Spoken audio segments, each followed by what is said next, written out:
Hello అందరికీ welcome to my channel Maitri thoughts. అందరూ ఎలా ఉన్నారు? బాగున్నారా అండి? ఇది సాటర్డే వ్లాగ్ అన్నమాట. సో వ్లాగ్ షూట్ చేస్తున్నాను, పోస్ట్ చేస్తున్నాను, బట్ వ్యూస్ ఏం రావట్లేదు. మరీ ఘోరంగా సింగిల్ డిజిట్స్ 10, 3, 1 అలా వస్తున్నాయి. అందుకే నాకు లాంగ్ వీడియోస్ అప్లోడ్ చేయాలనిపించట్లేదు. బట్ సాటర్డే సండే మట్టు కొంచెం టైం తీసుకొని వీడియో రికార్డ్ చేసి అప్లోడ్ చేస్తున్నాను. ఇంకా సాటర్డే విషయానికి వచ్చినట్లయితే నేనైతే 4:40కే లేచేసాను. ఎందుకంటే 7 శనివారాల వ్రతంలో భాగంగా నాది 8 వారాలు వడ్డీతో కలుపుకొని వ్రతం అయితే కంప్లీట్ అయిపోయింది. బట్ నేను ఎక్స్ట్రా ఇంకా 3 వారాలు చేస్తున్నానండి. అంటే 9th, 10th, 11th 3 వీక్స్ వడ్డీ అనుకోండి, లేదంటే నా తృప్తి కోసం అని ఇంకా నాకేదో అలా అనిపించి నేను ఇంకా 3 వీక్స్ ఎక్స్ట్రా చేస్తున్నాను. సో అందుకే నేను దీనికి సంబంధించిన లాంగ్ వీడియో నిన్న సాటర్డే పెట్టలేదు. ఎందుకంటే ఈ 7 శనివారాల వ్రతం అంటే 8 వారాలు వడ్డీతో కలుపుకొని 11 వారాలు కాదు. కానీ నేను 11 వారాలు ఎందుకు చేస్తున్నానంటే మిగతా 3 వారాలు నా కోసం నేనేదో అట్లా చేసుకుంటున్నాను అంతే. పని ప్రత్యేకంగా రూల్ అయితే ఏం లేదు. సో అందుకే తొందరగా లేచేసాను అండ్ పూజ తొందరగా అయిపోయింది. అండ్ గుడికి వెళ్ళి ఇంట్లో అయితే ఖాళీగా ఉండే సాటర్డే చాలా టైం దొరికింది అనుకున్నాను, కానీ మా చిటితలతో చాలా టైం స్పెండ్ చేశాను. ఇంకా వ్రతం ఎలా చేసుకున్నాను, పూజ ఎలా చేసుకున్నాను, మా చిటితలతో టైం ఎలా స్పెండ్ చేశాను, ఇవన్నీ కూడా ఈరోజు లాంగ్ వీడియోలోకి అయితే వెళ్ళిపోదాం. అంతకంటే మొదటిసారి మన ఛానల్లో చూస్తున్న వాళ్ళైతే ఈ డివోషనల్, ఈ సాటర్డే వ్లాగ్, ఈ ఒక ఎంటర్టైన్మెంట్ బ్లాగ్ కనుక నచ్చితే ఒక లైక్ చేయండి. అలాగే మోర్ వీడియోస్కి నా ఛానల్కి సబ్స్క్రైబ్ చేసుకొని పక్కన ఉన్న బెల్ ఐకాన్ని ప్రెస్ చేసినట్లయితే నెక్స్ట్ టైం ఇలాంటి మంచి మంచి వ్లాగ్స్, డే వ్లాగ్స్ అప్లోడ్ చేసినప్పుడు నోటిఫికేషన్ మా వాళ్ళకి వచ్చేస్తాయి. ఇంకా సాటర్డే విషయానికి అయితే పూజ ఉంటే కంపల్సరీగా చాలా తొందరగా లేచేస్తున్నాను. లాస్ట్ 3 వీక్స్ నుంచి అయితే అలానే లేచాను.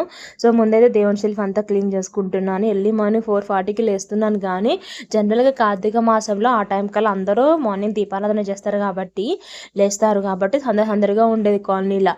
కానీ నేను ఈ ఎండాకాలంలో కొంచెం సేపు చాలామంది 6 వరకు కూడా మేలుక రాదు కదా, నైట్ సరిగా నిద్ర పట్టక ఉడకపోతకి మార్నింగ్ లేవబుద్ధి కాదు. అందుకే నేను ఎర్లీ మార్నింగ్ లేవబుద్ధి కాదు. సో నేను లేచే టైంకి చీకటిగా ఉంటుంది, అసలు బయట ఎవరు ఉండట్లేదు, వాకింగ్ కూడా వెళ్తున్నారు వెళ్ళట్లేదు తెలియదు. కానీ కుక్కలు అయితే బాగా ఉంటున్నాయి మా కాలనీలో. ఆ టైంలో బయటికి డోర్ తీసి బయటికి వెళ్ళాలంటే నాకు చాలా భయం వేస్తుంది. బట్ ఇంకా సాటర్డే ఒక్కరోజు మట్టుకు చాలా తొందరగా లేచేస్తాను. ఎందుకంటే ఇంట్లో పూజ చేసుకోవడానికి నాకు 1.5 hour టైం పడుతుంది. లేదా మళ్ళీ గుడికి వెళ్ళాలి. అండ్ ఈ సాటర్డే వచ్చి సెకండ్ సాటర్డే ఉండే చిట్టాలకి హాలిడే ఉండే. సో వాళ్ళ డాడీ ఆఫీస్కి వెళ్ళిపోతే మళ్ళీ చిట్టాలు నేను ఒక్కదాని ఇంట్లో వదిలిపెట్టి గుడికి వెళ్ళాల్సి వస్తుంది కాబట్టి, సో వాళ్ళ నాన్న ఉన్నప్పుడు తొందరగా గుడికి వెళ్ళి వస్తే అయిపోద్ది అని చెప్పిన ఉద్దేశంతో మార్నింగ్ 6:30 లోపల పూజ కంప్లీట్ చేసుకున్నాను.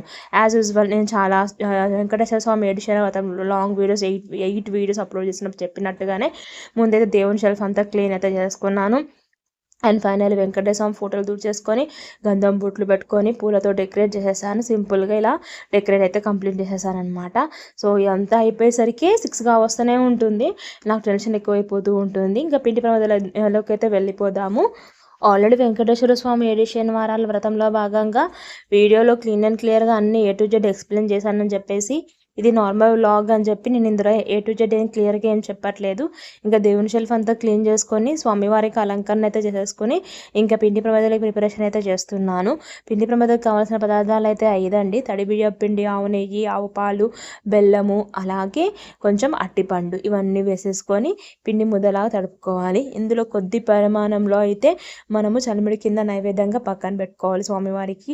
ఆ తర్వాత ప్రమిదలు చేసుకోవడానికి నేను ఈ విధంగా గ్లాస్ అయితే తీసుకుంటున్నాను. సో గ్లాస్లో కానీ ఓవల్ షేప్లో ఉన్న ఒక చిన్న బౌల్స్ కానీ, కప్స్ కానీ, గ్లాసెస్ అంటే గ్లాస్ కప్స్ కానీ, నార్మల్ పింగాణి కప్స్లో కానీ ఎందులో అయినా సరే కొంచెం పిండి స్ప్రింకిల్ చేసి ముద్ద చేసుకొని అందులో పెట్టుకొని లోపల ఏదైనా క్యాప్తో కానీ దేంతోనైనా కొంచెం నెయ్యి పట్టేలాగా స్పేస్ పెంచుకొని ఉల్టా తిప్పుకున్నట్లయితే మంచిగా ప్రమిద షేప్ వచ్చేస్తుంది. ఇప్పుడు ప్రమిదలలో అయితే ఆవు నెయ్యి అలాగే 8 ఒత్తుల్ని ఒక ఒత్తుగా మార్చి వేసుకోవాలి. 7 ఒత్తులు 7 కొండల వాడికి 8వ ఒత్తు వడ్డీ కింద, దానికి వడ్డీ అంటే ఇష్టం కాబట్టి 8 ఒత్తుల్ని ఒక ఒత్తుగా మార్చుకొని రెడీగా పెట్టుకుంటాను. ఆవు నెత్తులు ముంచి రెడీగా పెట్టుకుంటాను. ఇలాంటి పనులన్నీ, ఇలాంటి విశిష్టమైన పూజలు చేస్తే మనం ఒక 2 రోజుల ముందే అన్నీ చేసుకున్నట్లయితే ఆ రోజు కొంచెం పని తగ్గుతుంది. ఈసారి అయితే అన్ని అన్నీ నేను ముందుగానే ఎక్కువ పనులైతే అన్నీ రెడీగా చేసి పెట్టుకున్నాను ఎవ్రీ వీక్. అందుకే కొంచెం తొందరగా పని అయితే అయిపోయినట్టు అనిపించింది. ఆ తర్వాత పానకం ప్రిపరేషన్కి గిన్నెలో వాటర్, బెల్లం తురుము, తర్వాత కొంచెం యాలకులు, అలాగే మిరియాలు కచ్చపచ్చగా నూరుకుంది వేసుకోవాలి. తర్వాత తులసాకులు వేసేసుకొని గిన్నెకు కూడా అలంకరించేసాను. పానకం రెడీ, చనిమిడి పానకము, ప్రమిదలు, స్వామివారి అలంకారం ఇవన్నీ రెడీ చేసుకున్నాక నైవేద్యం అయితే ఇంకా నేను సేమియా పాయసం చేశాను. 8 వారాలు అయితే 8 డిఫరెంట్ నైవేద్యాలు పెట్టాను. ఇంక ఇవన్నీ నా వడ్డీ కోసం నేను చేసుకుంటున్నాను కాబట్టి సేమియా పాయసం ఆల్రెడీ చేశాను. ఇంకా తొందరగా అయిపోతుంది ఈ నైవేద్యం అయితే అని ఇంకా సేమియా పాయసం అయితే చేస్తున్నాను. స్టవ్ ఆన్ చేసుకొని ప్యాన్ పెట్టుకొని నెయ్యి వేసుకొని డ్రై ఫ్రూట్స్ కొంచెం వేగాక సేమియాలు వేసుకొని వేయించుకొని కొన్ని వాటర్ వేసుకొని ఉడికించుకోవాలి. వాటర్లో కంప్లీట్గా ఉడికినాక అంటే 70 to 80% ఉడికినాక మనం ఎలాగ ఆవు పాలు తెచ్చుకుంటాం కదా, ఆవు పాలను మిగతా ఆవు పాలను పోసేసి ఉడికించేసి చివరిలో మంచిగా ఎంత అయితే మనము సేమియా తీసుకుంటానో అదే కప్పుతోని బెల్లం తురుము వేసుకొని బాగా మిక్స్ చేసేసుకొని ఇంకా నైవేద్యం అయితే ప్రిపేర్ చేసేసాను. అండ్ స్వామివారి పూజ కోసం అయితే అన్ని రెడీ చేసి పెట్టుకున్నాను. చేసిన నైవేద్యాలు, అలాగే పానకం, ప్రమిదల చుట్టూ అలంకరణ ఇవన్నీ రెడీ చేసి పెట్టేశానండి. సో ఇంకా ఈ వారం కూడా 2 రకాల పనులు అయితే పెట్టేశాను. అట్టి పనులు అలాగే సంత్రాలు తీసుకొచ్చాను. అండ్ పూజలో ముఖ్యంగా మనం గుర్తుపెట్టుకోవాల్సిన విషయం ఏంటంటే స్వామివారి పాదాల చెంత లేదా స్వామివారి ఫోటోకి తులసి మాల కానీ తులసాకులు కానీ స్వామివారి వద్ద ఉంచాలన్నమాట.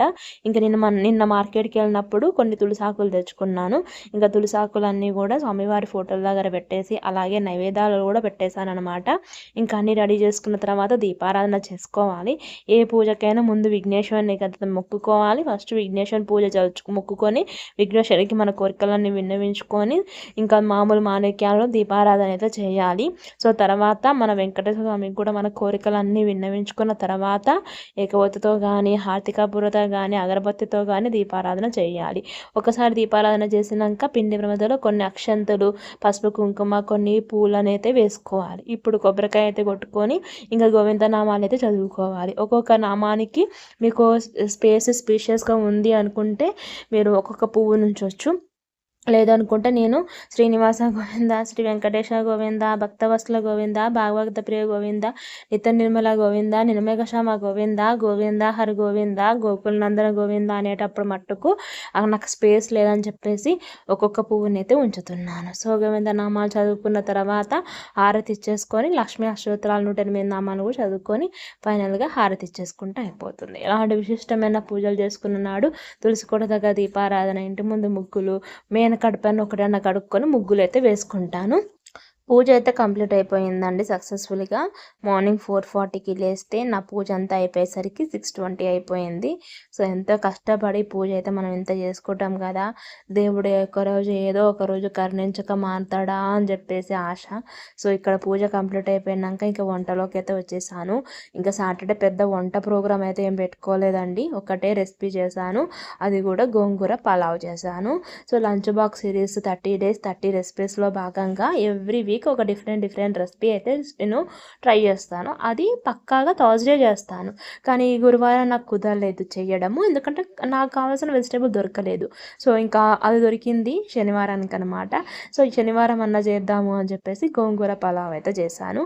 ఈ రెసిపీ డెఫినెట్గా నేను 30 days 30 లంచ్ బాక్స్ సిరీస్లో భాగంగా ఒక రెసిపీ అయితే నేను యాడ్ చేస్తాను కదా, సో అందులో ఇది అయితే షేర్ చేస్తాను. ఏ మాటకు ఆ మాట చెప్పాలి, రెసిపీ అయితే సూపర్ వచ్చిందండి, చాలా టేస్టీగా వచ్చింది.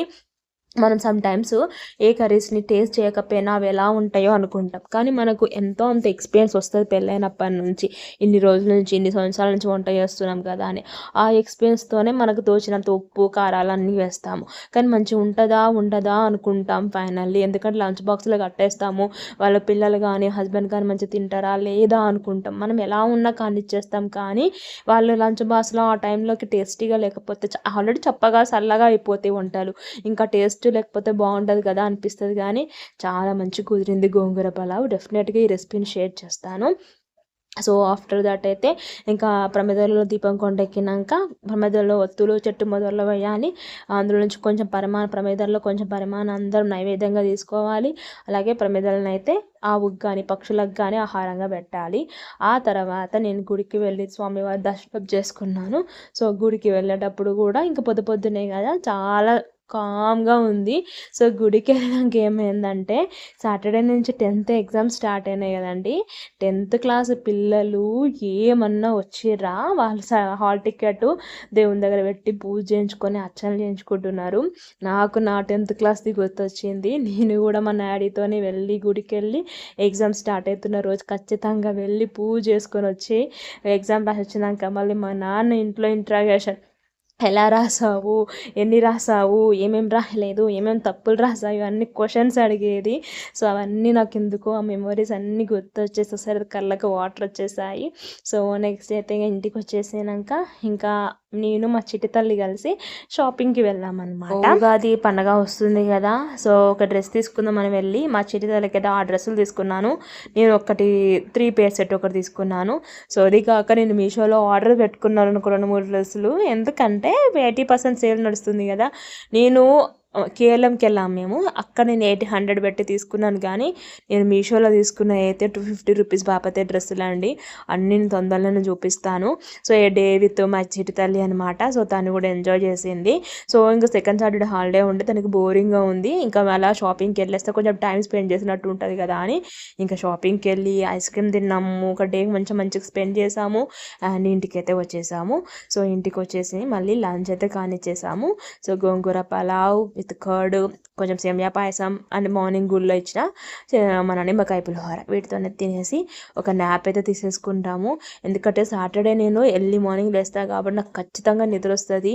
అందులో ఎండకు పోయి వచ్చినాం కదా, చాలా అలసిపోయినట్టు అనిపించింది. సో న్యాప్ తీసుకొని మళ్ళీ చపాతీలు అయితే చేసేసాను. సో సాటర్డే ఖచ్చితంగా చపాతీలు చేసేస్తాను. సో ఆఫ్టర్ దట్ ఇంకా మళ్ళీ ఫ్రెష్ అప్ అయిపోయి దీపారాధన చేసుకున్నాను. మార్నింగ్ అండ్ ఈవినింగ్ ఖచ్చితంగా దీపారాధన చేస్తాను సాటర్డే రోజు. ఆ తర్వాత ఇంకా మార్కెట్కి వెళ్ళి కొన్ని కూరగాయలు తీసుకొచ్చేసాను. ఇంకా వచ్చే కమింగ్ థర్స్డే ఉగాది పండగ కాబట్టి మామిడికాయలు కంపల్సరీగా ఉండాలి కాబట్టి మామిడికాయలు కొన్ని కూరగాయలు తెచ్చాను. చిట్టతల్లికి సాటర్డే డ్యాన్స్ క్లాస్ ఉంటుంది మార్కెట్ దగ్గరే. సో 2 సార్లు తిరిగి వెళ్ళాల్సి వస్తూ ఉంటుంది. ఒకసారి డ్రాప్ చేయడానికి, ఒకసారి పికప్ చేసుకోవడానికి. అందుకే 2 సార్లు అయినప్పుడు కొన్ని కూరగాయలు అయితే తీసుకొని వస్తాను అనమాట. సో ఆఫ్టర్ దట్ అయితే ఇంకా బోల్డ్ బట్టలు మడత పెట్టాల్సి ఉన్నాయి అండ్ మీషో నుంచి వచ్చిన కొన్ని పార్సల్స్ ఉన్నాయి. ఇవన్నీ అన్బాక్సింగ్ చేయాలి. సో ముందైతే ఒక్కటైతే నేను షాపింగ్ హాల్ కూడా చూపిస్తాను కదా, సో అది చూపిస్తున్నాను. ఇవి కవర్ బాక్స్ అండి. బట్టలు ఎక్కువైపోతున్నాయి, సో అన్ని దుమ్ము బీరువాలు పట్టట్లేవని ఇలాంటి బ్యాగ్స్ తీసుకున్నాను. వన్స్ బ్యాగ్ టైంలో ఇలాంటివి తీసుకున్నాను నేను. సో దీని ప్రైస్ వచ్చేసి 157 రూపీస్కి 6 బ్యాగ్స్ వచ్చాయి. ఫస్ట్ నేను అమెజాన్లో తీసుకున్నాను, 3 వచ్చాయి. అది 200 అబోవ్ చేంజ్ ఉంది, 250 అబోవ్ చేంజ్ ఉంది. అవి కొంచెం పెద్ద సైజు ఉండే. తర్వాత మీషోలో చూస్తే దీనికంటే ఇప్పుడు చూపిస్తున్న వీడియోల కంటే కొంచెం పెద్ద సైజు వచ్చింది. అది 150 160 ఉండే. సో ఇప్పుడు ఆ మీషోలో సేల్ నడుస్తుంది, అది రేపటికి ఎండ్ అయిపోతుంది. సో ఏమైనా బుక్ చేసుకోవాలనుకుంటే చేసుకోండి, చాలా రీజనబుల్ ప్రైస్లో ఉన్నాయి. నేనైతే 3 కుర్తీస్, ఒకటి ఆర్టిఫిషియల్ జ్యువెలరీ అండ్ ఈ బ్యాగ్స్ అయితే పెట్టాను. అందులో 2 కుర్తీలు వచ్చాయి, ఈ బ్యాగ్స్ వచ్చేసాయి, ఇంకా 2 రావాలి పార్సల్స్. ఇది 157 రూపీస్కి 6 వచ్చాయన్నమాట. సో బట్టలు అయితే మంచిగా పడతాయి, దుమ్ము పట్టకుండా ప్యాక్ చేసి ఏదైనా మూలకు పెట్టినా కూడా మంచిగా ఉంటాయన్నమాట. అలాగే కేఎల్ఎం నుంచి తెచ్చిన షాపింగ్ అంతా కూడా అలానే ఉంది. అదంతా కూడా సండే వ్లాగ్లో చెప్తానని చెప్తున్నాను. ఎందుకంటే మా వారు వచ్చినాక మళ్ళీ చూపించాలి కదా. సో ఇంకా చాలా లేట్ అయిపోయింది ఛాయ్ తాగడానికి. ఇంకా ఛాయ్ అయితే తాగుతున్నాను. 6:30 తర్వాత ఛాయ్ తాగి మళ్ళీ చిట్టలేగి డ్యాన్స్ క్లాస్కి వెళ్ళి తనని పికప్ చేసుకొని ఇంటికి అయితే వచ్చేసాను. అంతేనండి. ఇంకా సాటర్డే వ్లాగ్ వెంకటేశ్వర స్వామి పూజ ఇలా చేసుకున్నాను. ఏ డే విత్ మై చిట్టి తల్లి అండ్ అవుటింగ్, షాపింగ్, చిన్న అలా ఎంటర్టైన్మెంట్, ఆ తర్వాత ఇంట్లో పనులు. వ్లాగ్ అయితే ఇక్కడితో ఎండ్ చేస్తున్నాను. వ్లాగ్ నచ్చితే ప్లీజ్ ఒక లైక్ చేయండి, అలాగే నా ఛానల్ సబ్స్క్రైబ్ చేసుకోండి. ఆ వెంకటేశ్వర స్వామి దయ వల్ల అందరం పిల్ల పాప సుఖ సంతోషాలతో హ్యాపీగా సంతోషంగా ఉండాలి, అందులో మేము ఉండాలని మనస్ఫూర్తిగా కోరుకుంటున్నాను. మరొక మంచి వీడియోతో మళ్ళీ కలుస్తాను. అంతవరకు thank you, bye, namaste, happy weekend. Please do subscribe to my channel. Thank you, bye. ఓం నమో వెంకటేశాయ.